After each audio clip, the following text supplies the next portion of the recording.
All right, here's an explanation of Mythic Rotmire in Sporefall. On pool, we're going to do a lust, and everyone is just going to bash the boss as much as they can. There's going to be a tank buster that gets cast called Putrid Fist. It's going to debuff. It does 75% increased physical damage taken to the active tank. So when that cast happens, the tanks do a taunt swap that continues for the remainder of the raid.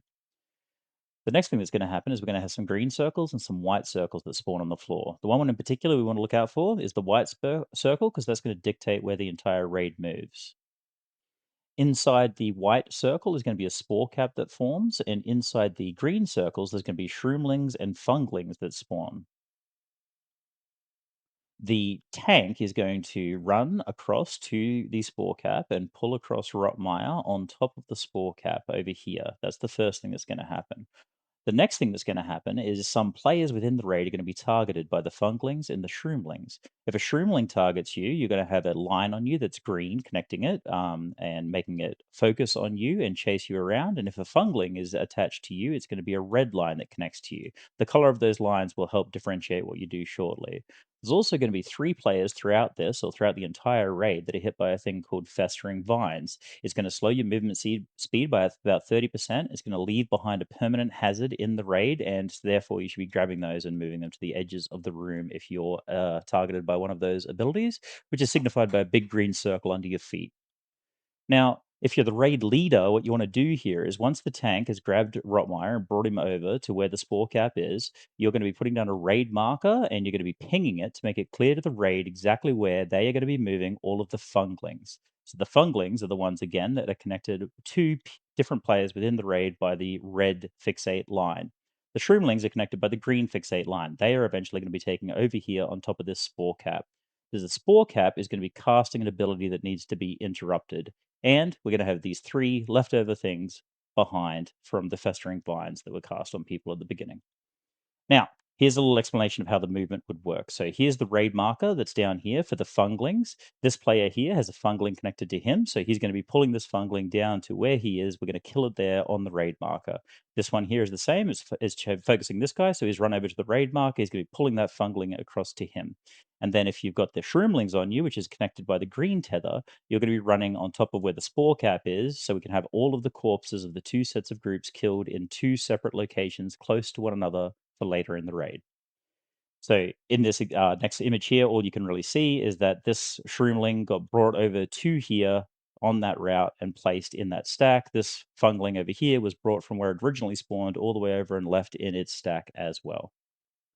Now, we're going to end up here with a bunch of dead, with the firstly, that spore cap is going to die, and the shroomlings are going to be dead over here in one stack. The funglings are going to be dead on the raid markers stack. We want these marks to be reasonably close together, but not too close, because that will increase the DPS uptime that we can have during the intermission phase when all of these dead funglings, dead shroomlings, and dead spawn caps respawn and need to be killed quickly. Now, what's going to happen next is the tank is going to keep Rotmire where he is on top of the dead spore cap and all of those dead shroomlings. There will be a new set of circles that spawn, another white spore cap, a few more shroomlings and funglings are going to spawn, and all of the ranged players in the raid are going to turn and they're going to focus all their attention on this spore cap because it is their job to interrupt that spore cap and make sure it is killed. It's going to be casting an ability called Poison Burst, which takes 6 seconds, so there's plenty of time to interrupt it. But if it goes off, it's going to do raid-wide damage. And the damage it does is going to be so heavy that in the later intermission phases, it will be unhealable. So it'll basically be a wipe if it's not interrupted. Now, once that occurs, we're going to have a second set of shroomlings and funglings that are going to spawn, and we're also going to have more players infected with the festering vines that need to run these big circles out of the way to the edge of the room. So in this case here, this guy here has got the fungling attached to him. This fungling's going to run straight to him. So this guy's going to position himself on the old fungling so that this new one dies on top of the same stack. And then the same thing's going to happen over here. This guy's at the back of the raid, but he's been targeted by a shroomling and he's got a green line connected to him. But he knows that if he's got a green tether, his job is to run to the previous shroomling stack, which is over here, and that will pull this shroomling along all the way over here on top of the previous stack so it can be killed there with all of its dead friends. Now, this just shows the movement one more time. And these guys here, by the way, are taking these out, putting them around the edges. So we'll end up with players all the way around the edge of the room, dropping off their vines that will stay there for the entire raid. Now, what's going to happen is an intermission. And the intermission phases that I'm calling here, basically after those 2 rounds have occurred, there's going to be a fungal bloom that goes off, and it's going to go off from Rotmire. He's going to cast it, and it's a big hit. It's going to do about 35% health damage to the entire raid, and it's going to knock everyone back, and it's going to apply a 16-second dot that does quite a lot of damage. When that happens, he is going to be casting it while he's standing on top of those dead shroomlings. The range players were standing pretty much on the dead funglings. We also killed this dead spore cap here with the ranged players. So we've got to remember those 3 things have happened. Healers, at this time, when that knockback's going off, you ought to be getting ready to use your major healing cooldowns. Uh, and this rotting pustule ability is going to be building up stacks every time the fungal bloom goes off. When that first fungal bloom goes off, we're going to get 3 stacks of rotting pustules, and that is going to be an open rotting wound on all players in the raid that damages everyone. When we get into the second intermission, we're going to have more stacks, and the third intermission is going to be more stacks. The healing requirements will increase as the progression of the raid continues. Now, on this slide, what we've got here is all of the dead shroomlings were here, and they will all, after he finishes casting his ability, Fungal Bloom, they're going to respawn and they're going to become things called bursting shrooms. All of the funglings that were in the stack on that raid marker are also going to become bursting shrooms. And this spore cap that was way up here on his own and got killed is also going to become a bursting shroom, along with the one down here that was killed with all of the shroomlings in that first stack. Now, you have 16 seconds for all of these to be killed, or they will explode and do huge raid wide damage. The one out here can be left and not killed. And one of them exploding is survivable. That is all. Only one. If 2 explode, we die. So this stack and this stack have to be the target for everyone at this point. All of the players have burnt down now all of the shroomling corpses and all of the fungling corpses, but no one could manage to kill off this one. That's going to happen over and over. That's going to be a bursting shroom. It's going to explode, and it's going to do about 50% damage to everyone inside the raid. So, to help mitigate some of that damage that's going to happen, all of the players need to be sitting inside an AMZ that is placed down pretty much between the 2 stacks that everyone runs inside as that explosion is about to go off.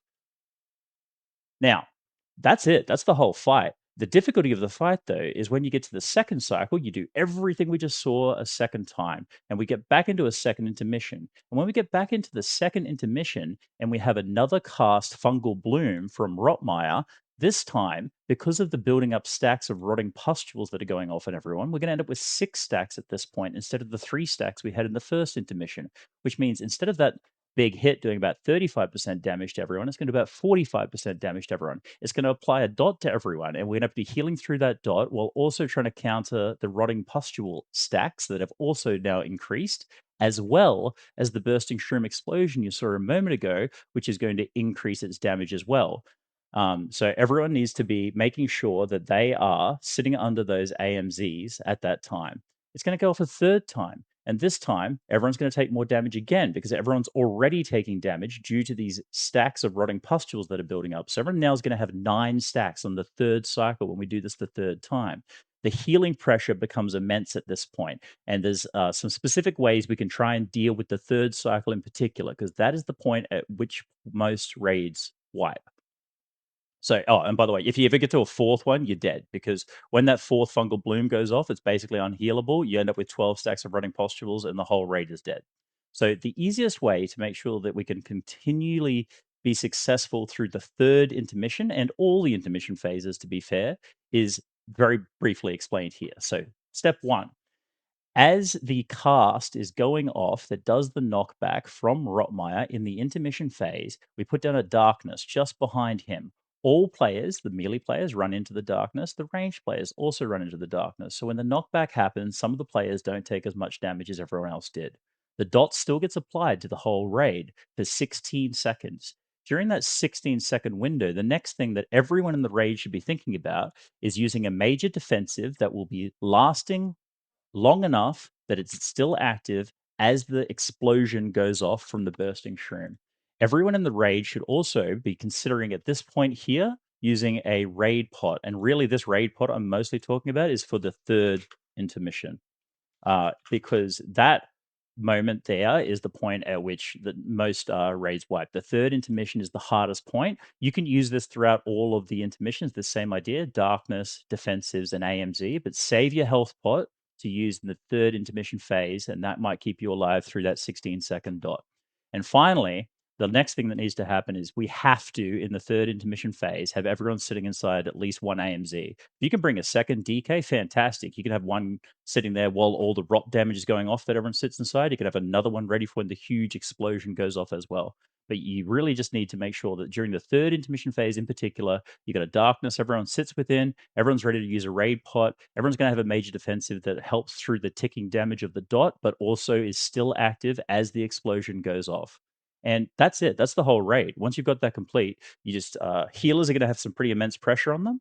So one of the things about this fight is often people will bring 5 healers along. If you want to survive this with 5 healers, really you need them to all be doing approximately 120k healing per second. If you come with 4 healers, however, you're going to need to have a higher output from your healers to be able to survive through that third cycle, because that's a difficult time to keep people alive. And obviously the DPS requirement, approximately 100k. If it's less than that, you're probably not going to kill the boss before we get to the point at which the 4th cycle starts and then everyone dies. That's the requirements. Kill that boss, use your bonus rolls, everyone's happy. GG.